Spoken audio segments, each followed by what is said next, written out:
Information discussed in this podcast may be sensitive in nature to some listeners. Listener discretion is advised.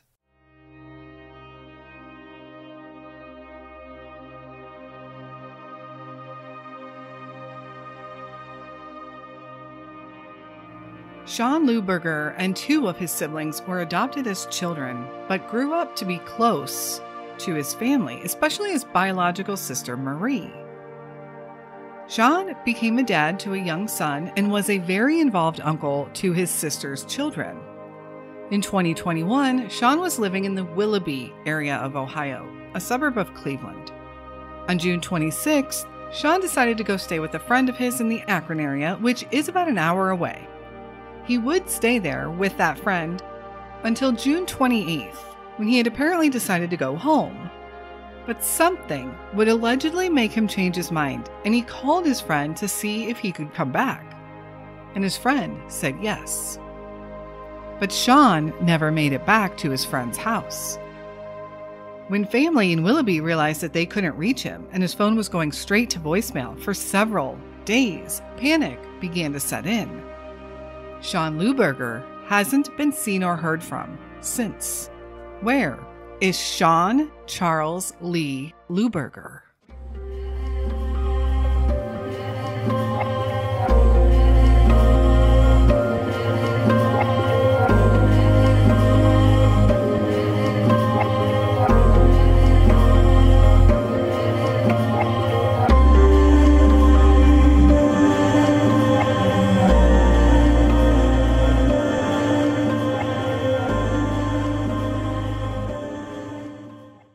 Hello, and welcome back to the Where Are They podcast.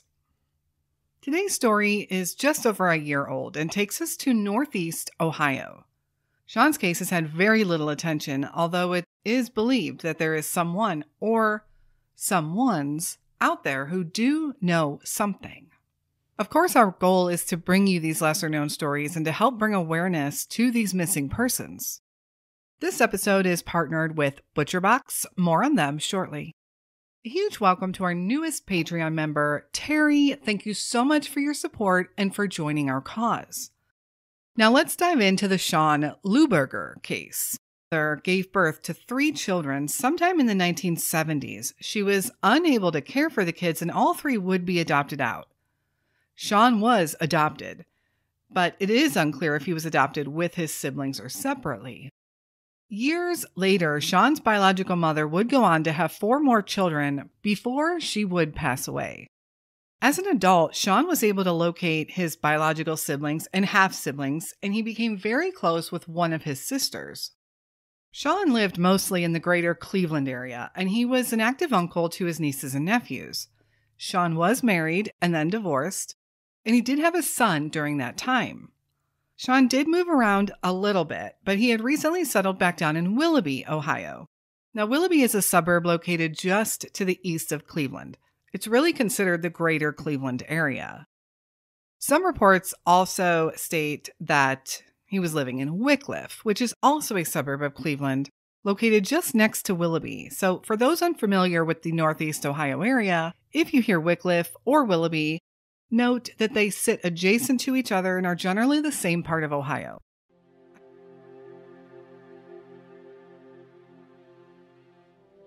The Disappearance. On June 26, 2021, Sean decided to make the hour drive south to his friend's house in Barberton, Ohio. He would allegedly stay there for a couple of days, and then he left the home, presumably to head back to Willoughby. His friend stated that on June 28th, after Sean had left, Sean stopped at a rest area and Facetimed him. Sean had asked if he could come back to his house for a while.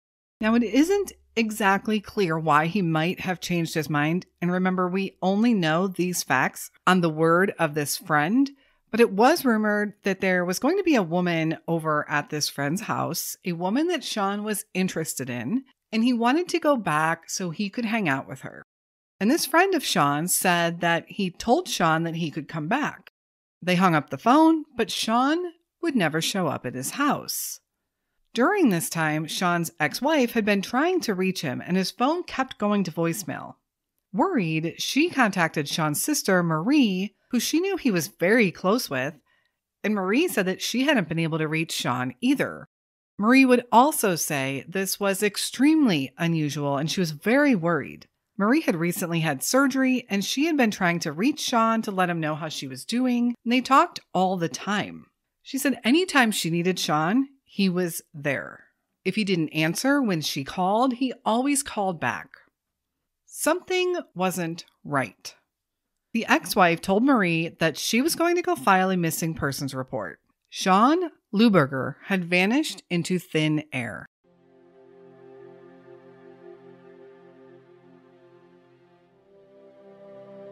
The search and investigation.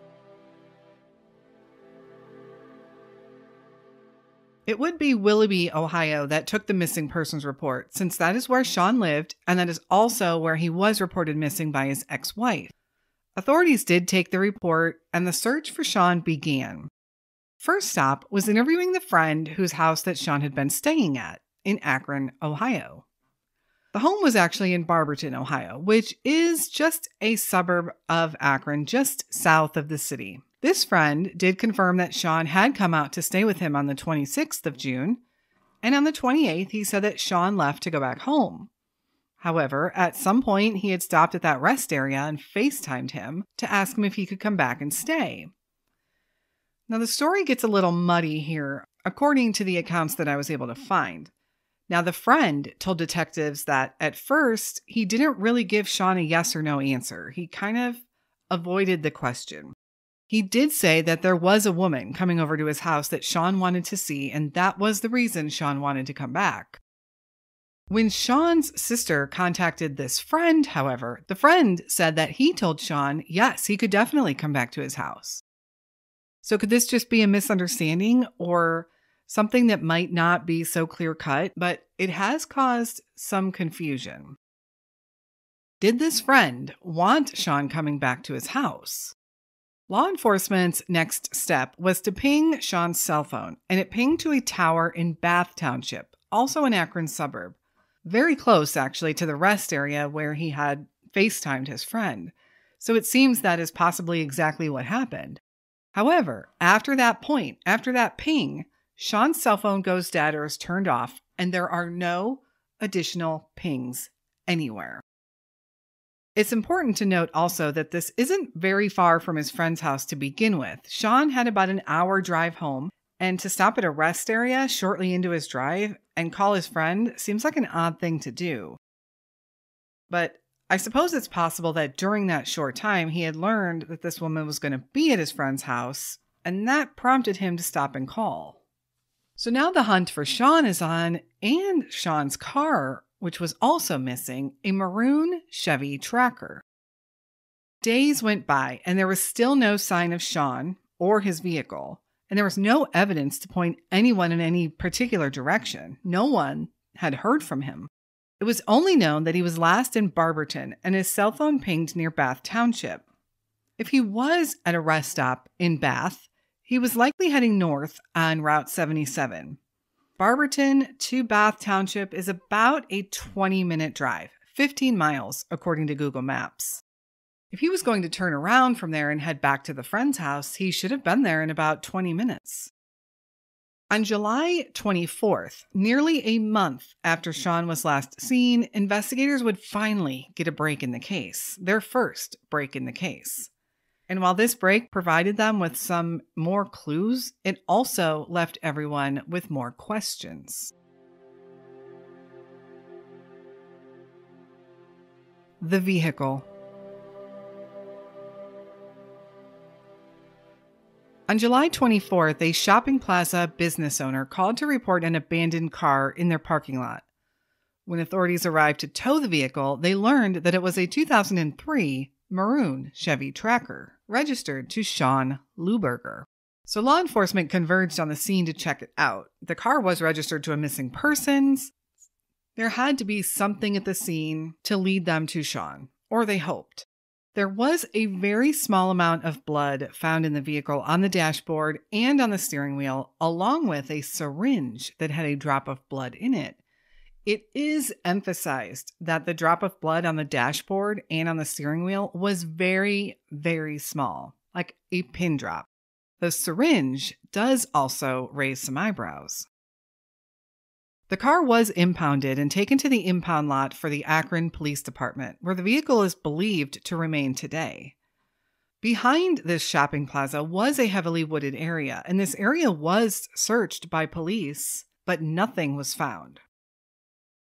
Many of the businesses in the area did have surveillance cameras, but unfortunately, that would provide no clues to this investigation because the footage had already been recycled through and recorded over.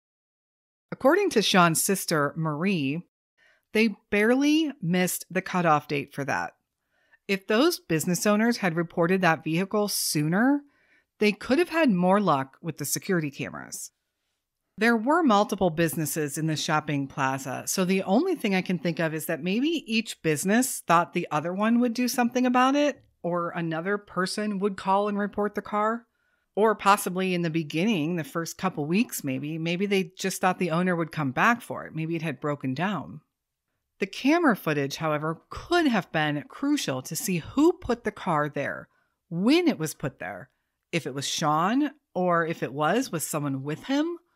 Or was it someone else completely? What direction did they go from there?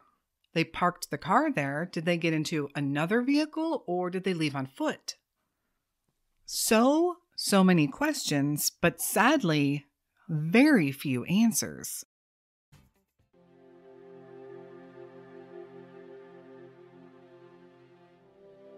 Akron, Ohio, and Bath, Ohio. Sean was last seen in the Akron area, and his cell phone last pinged in Bath Township. Those areas are just 15 miles from each other, so we're going to look at them together, and of course the areas in between. Sean was from Willoughby, and in fact, a couple of his missing persons reports state that he's missing or was last seen in Willoughby, but the fact is he was last known to be in Akron. Akron, Ohio is the 5th largest city in Ohio, still considered the northeast part of the state, about 60 miles south of Cleveland. The friend of Sean's lived in the Barberton side of Akron. Barberton itself has a population of around 26,000 residents and is a busy little residential neighborhood. Sean's car was also found near Barberton. So we know that Sean left the house in Barberton and made his way north up Route 77. He stopped along the way at a rest area, and we know this because his cell phone pings shows us he was there.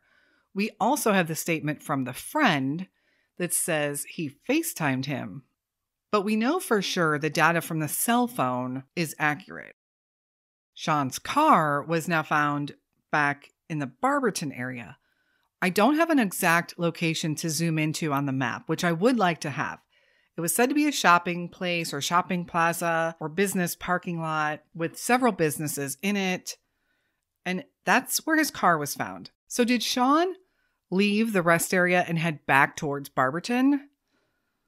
One would believe that since his car was found back in Barberton. If something did happen to Sean, whether it be accidental or foul play, there are several parks, waterways, lakes, and other remote areas near Akron.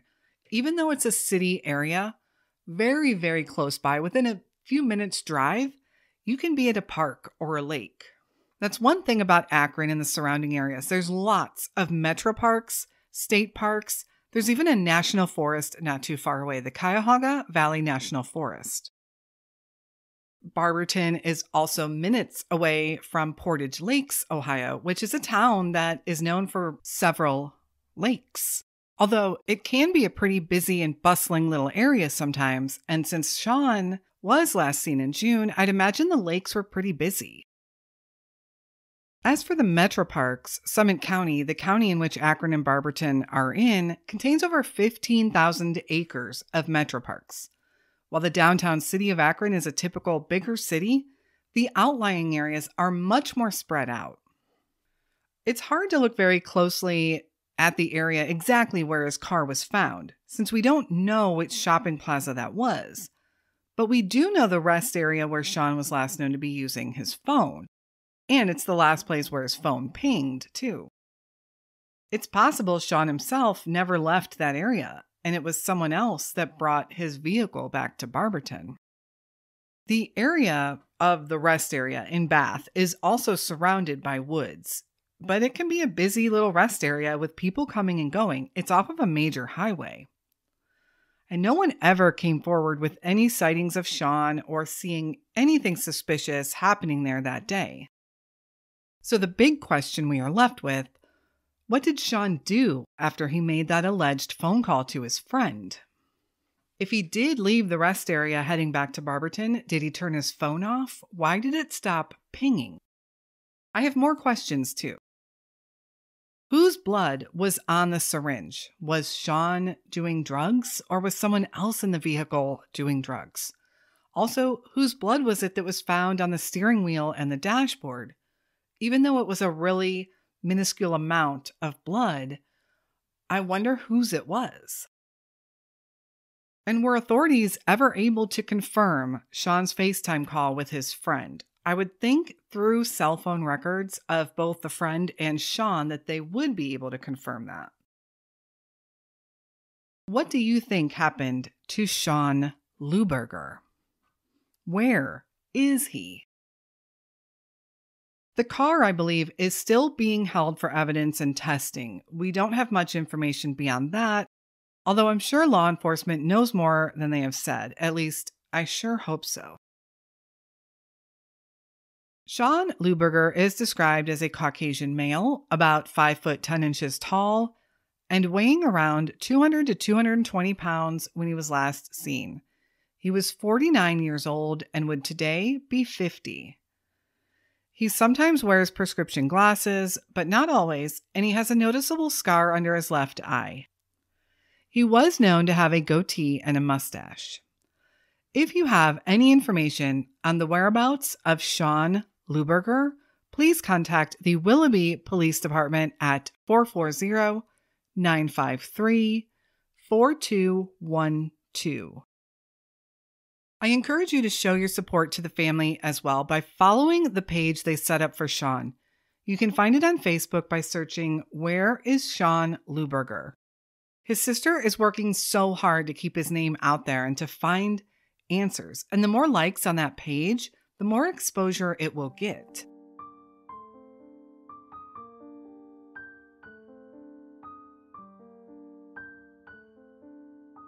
We share daily on Instagram missing person flyers and updates, so make sure you are following us there at the Where Are They podcast. If you're interested in supporting our causes and our charities, please join us over on Patreon.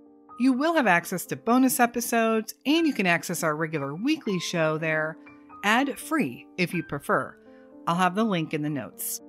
Lastly, a big thank you to our partner today, ButcherBox.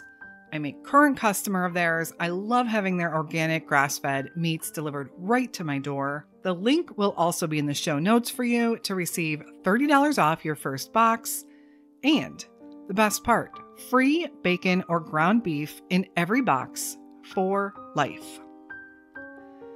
Thank you all again so much for listening to Sean Luberger's story today. This man has a son out there, a son who wants to know where his father is, a sister who wants to know where her brother is. A 49-year-old man cannot just vanish into thin air in Akron, Ohio, can he? Please share his story and help his case be heard. Please go like the Facebook page showing your support for the family. Someone has to know something. We will be back again next week with another Unsolved Missing Person episode. And until then, stay safe and hug your loved ones.